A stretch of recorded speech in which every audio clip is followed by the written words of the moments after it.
nous allons lire un certain nombre d'extraits d'un livre que j'ai publié l'année dernière chez POL et qui s'intitule Les enfants chinois. C'est une sorte de roman.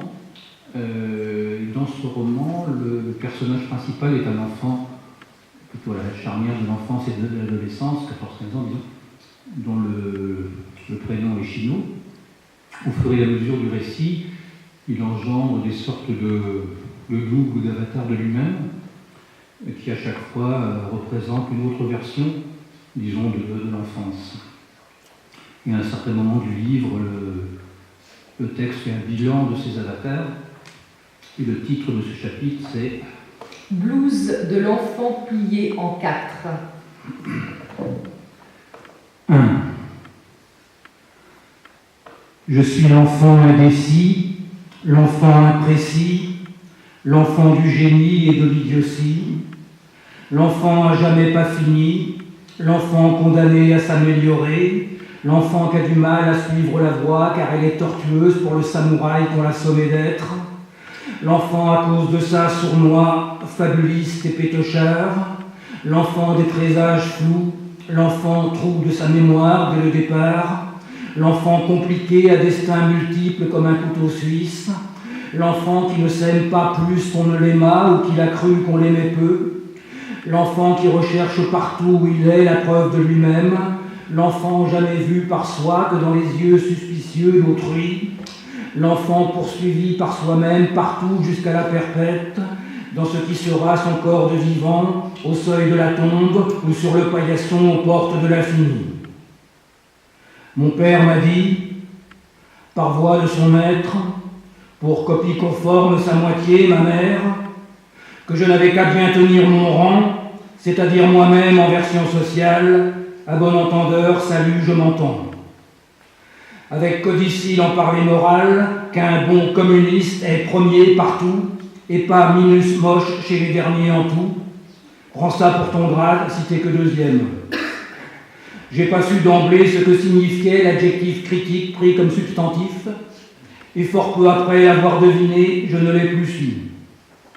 Mais je fus depuis, et je suis encore, jusqu'à ce que vienne toujours, et ses suites, tendu là-dessus comme un élastique, et il me revient souvent à la gueule quand je me trouve nul. Or, c'est bien souvent qu'on s'apparaît tel, et à des hauteurs moins hautes qu'on voudrait, surtout quand on ne sait pas bien où le haut est. 2. Je suis l'enfant nettoyé, l'enfant qui sent bon, l'enfant de Cadom et du torchon, l'enfant par les siens d'emblée épinglé aux nuées, l'enfant de l'ange et de l'alérion, l'enfant loup charmé et calmé dès avant de naître par le père François de tout poil ou plume, l'enfant du cou généreux, l'enfant complaisant, l'enfant sacrément bon en sang, l'enfant ami des oiseaux, des chiens et du vermisseau, l'enfant aux petits soins pour tous les autrui, car l'humain est bon selon son appréciation. Mes aïeux m'ont dit, aime Dieu, sa mère et la tienne, et tes proches cousins, puis le voisinage, par cercle concentrique, jusqu'à ton prochain, même le plus lointain, et les créatures prises en général. Ils te le rendront, même si pas demain, qui en indulgence, qui en bonbons, qui en coup de langue, signe d'affection, qui en caresse de sens voisin, qui en budget sonnant au trébuchet, qui en reconnaissance manuscrite de dette, qui en t'honorant de sa sympathie, qui en te donnant droit à la vie en leur compagnie au bal du samedi, puis à la fabrique, parfois au défilé dans l'unanimité, plus tard à l'hospice. Je n'aime plus Dieu. Il me l'a rendu. Voyez les écorchures et le bleu des doutes qui me tuméfient. Sa mère et la mienne, elles me font la gueule derrière leur tricot en médisant de mes actions depuis que lesdites ont périclité en chute à la bourse de leurs opinions. Quant à mes cousins, ils ont fait la malle vers d'autres soleils moins tièdes qu'ici, et même pas un mot pour dire où ils sont, et s'ils traînent misère moins qu'au lieu natal. Les oiseaux m'emmerdent à bouffer sans cesse leur poids en verre blanc, lesquels persistent à être à moi indifférents. Les chiens m'aiment parfois, ou ils font semblant, si je les fournis en os de pâté, sinon ils me montrent comme à tous les dents. Pour les créatures, elle m'empeste surtout avec de l'odeur de sournoiserie, car la matière morale en elle est surtout chafouine et la physique pourrie. Mais je leur ferai du bien malgré elles, et je saurai bien pour leur apprendre à vivre, arracher les dents carriées du vice qu'elles ont dans la peau, pour mettre à la place du penchant plus beau, le soleil levant sur la cité future, la fin des castagnes entre les gros lards et les efflanqués, et les lendemains qui gazouillent des cœurs populeux sur les ruines fumantes du palais d'hiver. 3. Je suis l'enfant grenouille, l'enfant gluant du dedans, l'enfant qui se bave et se morve dehors, l'enfant projecteur de liquide sur tout, par tous les trous, l'enfant d'Harpotalamoche et d'Harpitalamus, né du matelas d'Hypotalamos et de l'étaïr Hippodamie avant Jésus-Christ, l'enfant enchanté par la fée Gadouille et Merlin Barbouille, l'enfant du limon resté à sa boue à jamais collé, l'enfant Groucho Marx aux genoux pliants dans l'axe du cigare rougeoyé du goût par le feu d'essence, l'enfant hormonal, l'enfant cochon. Mes vieux m'ont rien appris, sauf en implicite, par force d'exemple, à me perpétuer pareil qu'eux, en gros, au fil de la viande. Mes frères m'ont montré par des exercices gymnastiques pratiques où ça fait du bien quand ça passe à ce qu'ils disaient avec des œillades. Mère ne m'a rien dit, sauf de décoller mon œil du trou de serrure de la salle de bain quand elle prend le sien. Ma grande sœur non plus, mais de m'aller voir ailleurs, où pas elle ne va qu'à des ablutions en combinaison à dos de bidet. Ni ma petite sœur, sinon que de son minou à nul poiluchon je retire mes doigts, les nuits où l'on dort dans le même lit par économie d'hôtellerie. Père, pas davantage. Quoiqu'il m'ait confié au fond du jardin, après les travaux en horticulture, au concours d'urine qui pose le mal en tant que fortiche un peu là en jet, puis il m'expliqua en termes sans détour que ça exerce l'homme digne de son père à pisser pareil par le même tuyau, autre chose comme sirop avec un clin d'œil. J'ai pissé très haut, très loin, et tout jaune, sous l'assentiment de toute la fratrie vers les héliotropes, et on a bien ri que ma goutte pleuve fort loin du soleil. C'était pas comme eux, mais patience les potes, qui vivra plus loin pissera plus haut, et pas que dans l'herbe. 4. Je suis l'enfant gymnastique, l'enfant musculaire, l'enfant acrobate, l'enfant trompe la mort à plaies et bosses, l'enfant performant, l'enfant saltimbanque, une paille au-dessus de sa propre poutre, l'enfant en extension, l'enfant au départ oblique tous les jours, l'enfant une tête devant lui-même, l'enfant qui va plus vite nulle part et partout que soit à vélo, l'enfant de l'agrès et du chronomètre.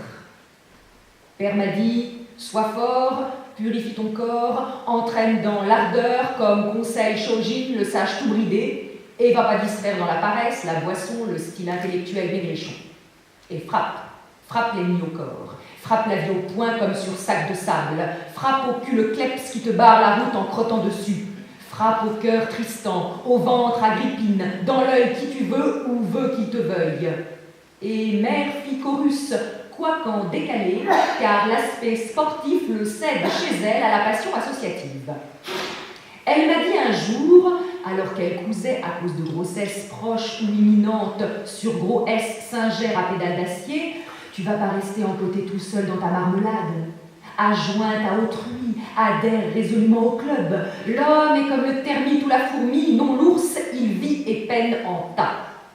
Faut dire que mère en sait long en bout sur ça. Elle souffle sans cesse sur toutes les ficelles pour qu'elles fassent des nœuds. Faux filage, couture, surfilage, ourlet, stoppage, assemblage, à gros ou petits points, dada, violon, la marotte. Elle voudrait tisser tout sans accroc à tout, dont la descendance à la société, au voisinage la nichée, fille et fils au fil du tissu d'ensemble de l'activité reliée globalement à tout qui s'agite pour se continuer. Elle est elle-même, à titre d'exemple, de toutes les ligues, unions, cliques, cercles et associations, tant philanthropiques que plus militantes, de bonne amitié et de concorde fortifiée, de parfaite union comme de commerce et persévérance réunis, tant de la Philadelphie armoricaine que de la Jérusalem des vallées égyptiennes, des femmes françaises comme de Tupperware et des joyeuses tricoteuses. Ainsi, je suis l'enfant cousu, forcément tenté par le décousu de n'importe quoi. Mais l'enfant musclé jusqu'au bout des doigts qui résistera à des quatre fers à ça et qui se fera des crampes aux pensées de peur de déraper. Voyez la tétanie en boule au bout de chaque extrémité qui ne cesse pas, à cause de ça, de me ravager la face de tic, acné volcanique en feu, rictus et grimace.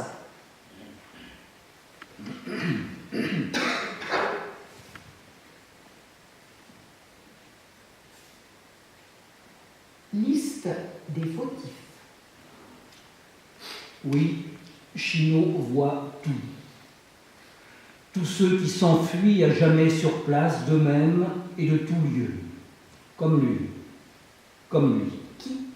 Tous qui ont fauté. Chapardeur chassé. Déclassé total après le certif. Ex-tireur de piaf. Jadis voleur de pommes. Naguère galopin, dénicheur, justement égratigné car tombé d'un poirier. Assassin de chat. Terreur des clébards. Bourreau du lapin. Tortureur d'insectes. Arracheur d'élite. Trancheur de lombriques. Écrabouilleur de limaces. Équeuteur d'orvès. Scindeur de lézards. Pileur d'escargots. Tortionnaire d'abeilles. Déplumeur de merle. Amputeur d'araignées. Démembreur de guêpes. Gonfleur de grenouilles pour les faire péter. Omeletteur d'œufs. Enfumeur de Loire. Essorilleur de tout qui a des oreilles. Rôtisseur de poissons rouges. Décapiteur d'artichauts. Siffleur de sureau. Artilleur des pommes de pin. Enculeur de mouches. Peigneur de girafes. Fouteur de rien. Pataugeur en flaque. Patouilleur de boue. Tireur de cheveux de fillettes acides. Fourreur des culottes des mêmes et sa glousse. Rameur de meules. Désosseur de bécanes. Tailleur de bâtons pour rien faire avec. Saccageur de jardin. Attila des parterres. Saboteur de cabane à outils. Poilu de la paume. Maculé du museau. Nez sale. En friche de l'épi. Flottant de la liquette. Confituré du menton. Croûteux du coin de Dieu. Mou de la chaussette. Gras au béret. Marbré du cuisseau. Merdeux du fondement. Asticoté du gland. Tripoteur de couilles. Mesureur de bites. Jaugeur de jet. Pisseur sur les poches. Champion des glaviots. Testeur de foutre. Écorché toujours. Pustuleux chronique. La gale aux jointures. Chiffonnier de même. Crème savate. Doigt en éventail. Toujours en retard. Fumeur dans les chiottes. Négociant en tube piqué au chantier. Revendeur de plomb de travaux publics. Trafiquants en cuivre. Cuisinier de soupe à la crotte de bille. Pisseur sur les tombes. Casseur de vitres. Balanceur de cailloux. Croche-pateur d'ivrogne. Couleur de bossu. Creveur de pneus. Chieur dans tous les coins. Buissonnier partout. Abreuvé toujours au sirop de rue. Chenapan. Sagraine. Malvax fixe à putain. Engeance.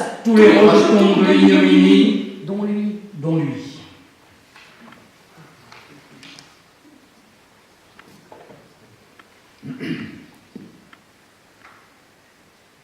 Purgation des âmes. Car c'est qui ces êtres dont le souffle glace? Danse macabre, visite des âmes, allez, la tournée, en avant, embarque dans le train fantôme. Marie Mondaine dit qu'empreinte de 3 doigts fut laissée chez elle un dimanche d'octobre, qui est le mois noir, sur son livre de dévotion. C'était la défunte tante Philomène, elle demandait des messes.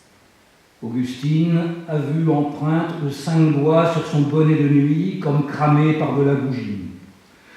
L'anthropométrie dit que c'est Titine, Titine la vieille, partie feu jadis, elle exige des prières pour son salut. Herculine Poirot atteste qu'une trace de feu sur son tablier fut faite par la main de la défunte Poirot-Herculine, aïeule de Junior.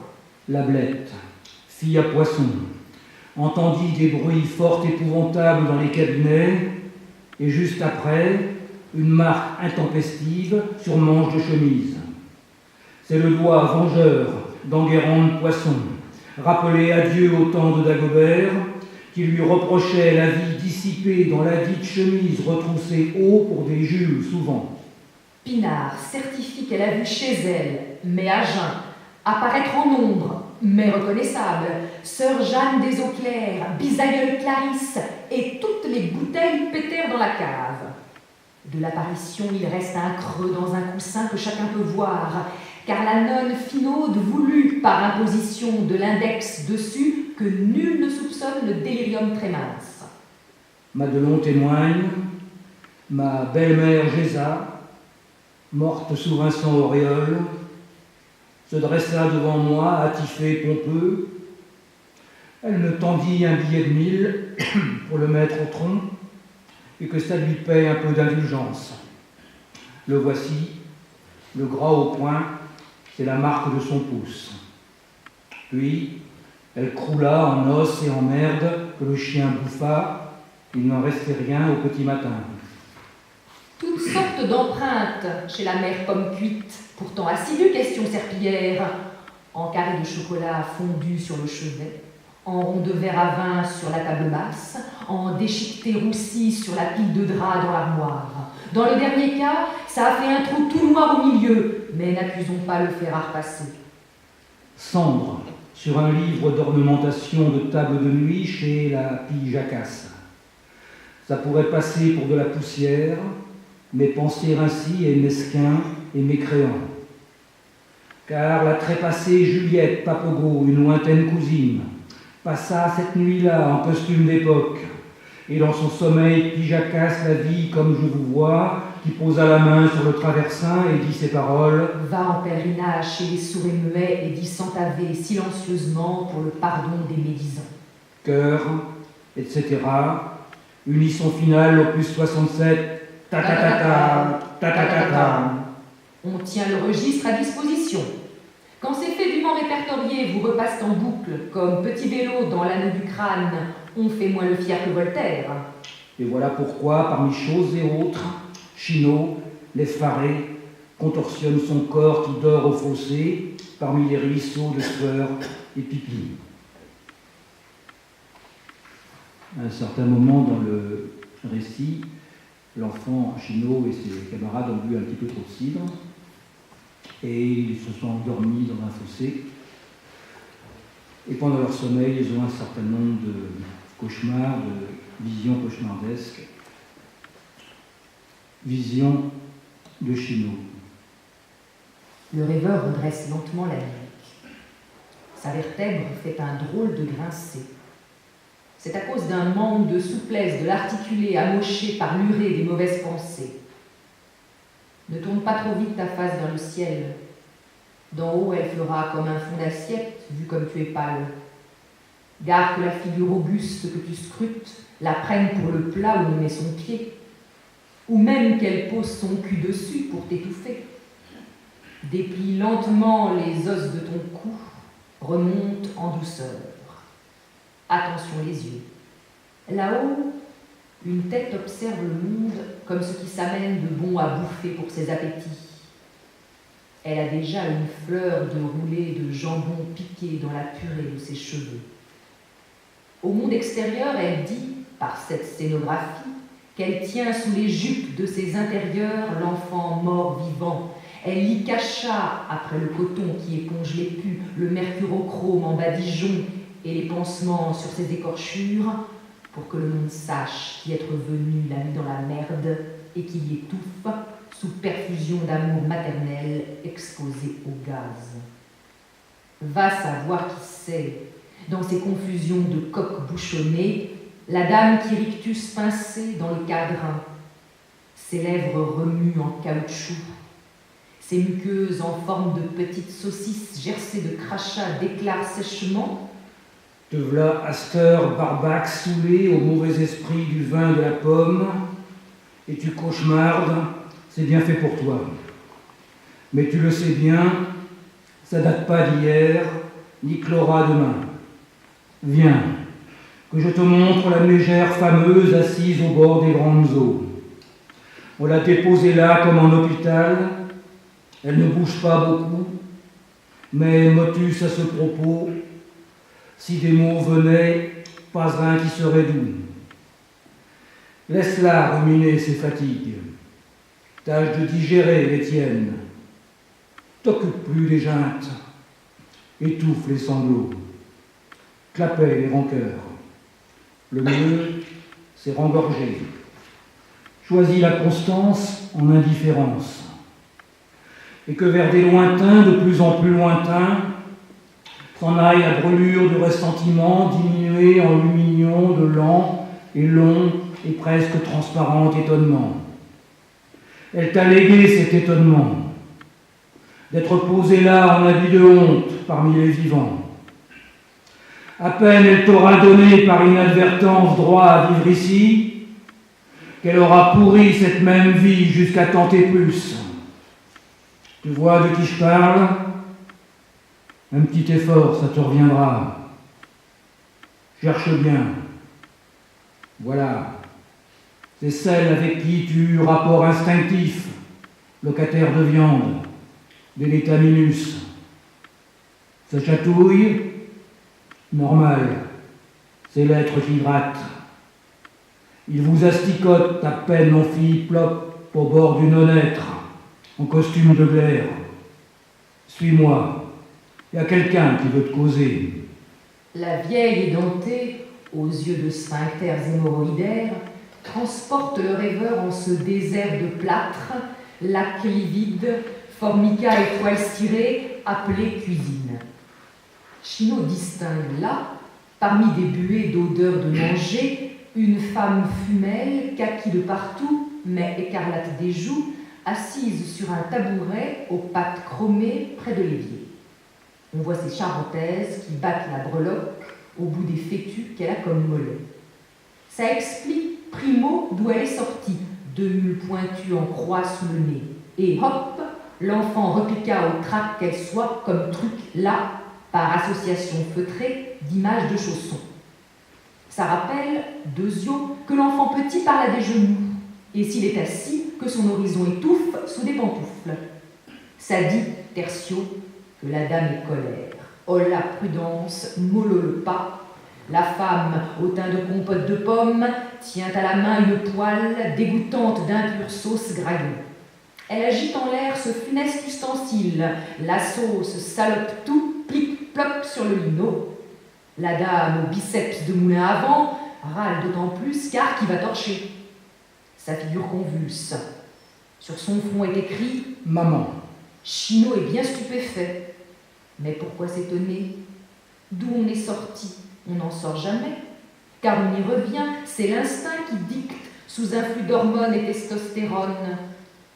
La rude créature, aux pommettes de tomates furieuses, grince derrière l'étau de sa dentition. Sauce de mes fritures de génération, tu me tombas du ventre après découpage du bide au bistouri, avec, comme une casserole à la queue d'un chien, un foie de veau sanglant suspendu à moi par un tortillon bleu livide, et tu cries à l'horreur. Ne t'étonne pas de tes plaies et bosses. Après, tu as rougi des fesses, de la honte de téter mon sein. Tu ne pris nul poids avant qu'on te mette à la vacherie, comme laiterie. Sois pas surpris si la vie t'est vache. Je fus, je ne suis plus. Tu le sais, tu me mis au trou médicalisé où nul n'est plus grand-chose avant qu'il soit plus rien. Et tu me laissas cuver mes déboires devant mon 4 heures, en touillant toute seule la tisane fade au goût de bientôt cadavre. Mais je remonte des abîmes pour faire voir à toi-même, toi allant à ta perte. C'est ici qu'il faut intelligence et finesse. Tu n'en as que trop, mais que pour faire fort en curiosité, de lubricité, ricaner mauvais, humour à la con, et conduite vile, et coupage de tif en 92 pour des malotrus qui se prennent la tête. Connais-toi, et cuits mourront. Tu m'as mis sans cesse la honte de toi, quoi que j'ai torché de ta mère d'aucune, et tu m'as haï. Ne nie pas. Quiconque veut voir, l'a vu. Tout bon entendeur, il l'a entendu. Tu auras du mal à rattraper ça. Ton caca te collera aux pieds. Tu vivras dedans. Ça salopera chacune de tes nuits. Tu le sais déjà. Ta vie onirique confine dans des chiottes où pullulent la virgule et les troncs. Tous les quais de gare, quand tu veux partir à 17h02, son chemin de bouse, et tu rates le train car tu colles dedans à 17h01. Même la matière ne se sentira pas chez elle, chez toi. Elle te fuira par le trou des fesses de plus en plus vite. Tu t'écouleras toi-même de toi-même, jusqu'à plus pouvoir en fin de parcours retenir le flot. Tu maculeras des pertes de ton cul, bergères et sofas. Mais déjà avant, Tu n'auras de cesse de t'analyser les tubes de pipi. Tu suivras partout les traces de tes crottes. Et mes yeux seront à jamais, sans cesse, au-dessus de toi, à te regarder confondre et pâtir en dissolution sous les colibets. Ainsi parla-t-elle. Puis elle se mit à rire à belles dents, comme fait la poule à l'œil de côté au moment d'aller férocement picorer le cadavre hideux du lombric. L'effaré Chino voit l'ombre du lombric prendre la forme de son nombril et ce tortillon moulé sur sa gidouille est glaireux de haine. Il veut crier cette haine, mais le cri lui reste collé, sec et coi, au fond de le gousier. La dame, à la laine de café au lait, s'envole dans une longue traîne de gémissements, gras rauque au début, aigre pointu au bout de la fin, et plus rien, rideau tombe sur ce tableau.